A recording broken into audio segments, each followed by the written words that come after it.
voilà, voir la course ou toujours faire des petits tours de roue. Voilà, j'habite à 5 km. Et c'était un plaisir pour moi. J'ai la chance d'être là ce week-end et enfin voilà, je pouvais pas manquer ce championnat. Et il y a eu un beau spectacle avec un beau champion du monde, un beau champion olympique et encore en forme à son âge. Ça donne un peu une idée de son hygiène de vie et de son caractère. Et c'est super d'avoir un vainqueur comme lui aujourd'hui.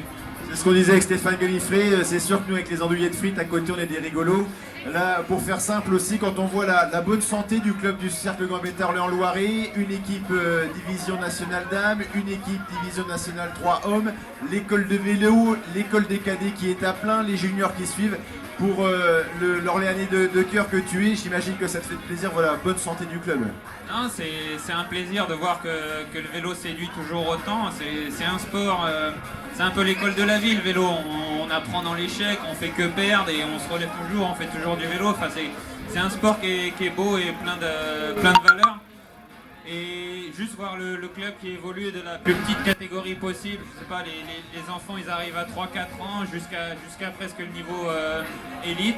Enfin, c'est quelque chose d'assez extraordinaire et c'est beau ce que Jérôme a fait avec le club. C'est plein de valeurs et voilà, j'ai pas forcément beaucoup de mots pour exprimer ça, mais c'est enfin, juste génial l'envergure qu'a pris le Cercle Gambetta dans Orléans-Loiret.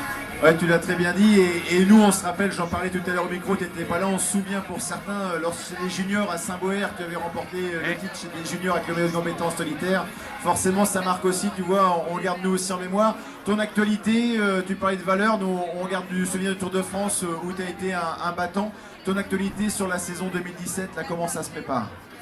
Ouais, ça se prépare bien, honnêtement je fais une super préparation hivernale, tout se passe bien.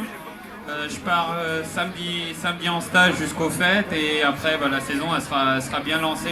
Il n'y a plus beaucoup de coupures. Hein. J'ai coupé 15 jours, juste le temps de partir un peu en vacances au soleil et il n'y a plus trop d'intersaison. Voilà, tout s'enchaîne très vite et honnêtement tous les feux sont ouverts. L'année prochaine je vais avoir un beau challenge avec le Tour d'Italie et le Tour de France enchaînés et des objectifs un peu différents. Voilà, on va partir sur des étapes, hein, retrouver un petit peu plus de mordant et un peu moins suiveur. Le classement général, je vais laisser ça de côté pour quelques temps et me concentrer exclusivement sur les victoires d'étape et briller, m'éclater, prendre du plaisir et retrouver un peu les choses que j'ai connues au début de ma carrière et surtout prendre un maximum de plaisir et en donner aussi un maximum.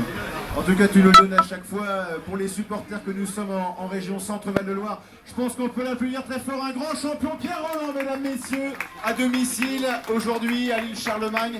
Je pense qu'ils nous ont rejoints effectivement avec Miguel Martinez qui nous a rejoint. Ludovic Renard également est là. Nous avons le podium également des espoirs. Je n'ai pas vu Benjamin Massé. Est-ce qu'il est là